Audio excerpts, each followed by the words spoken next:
Assalamu alaikum. Bismillahir Rahmanir Rahim.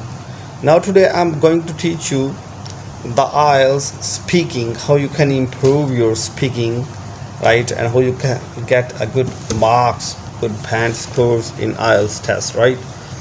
The first question: what is your hometown, right? My hometown is Islamabad, and which is the capital city of Pakistan. It's located in the north of the country, right?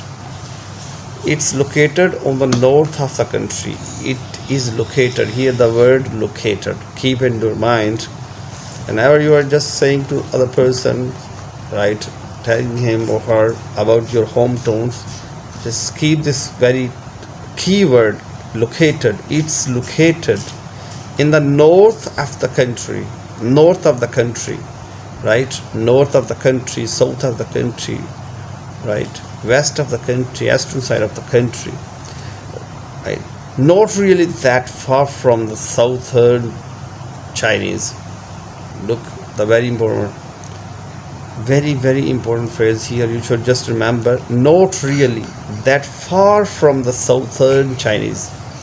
Far from the southern Chinese, it's not too much away from the southern Chinese border, right?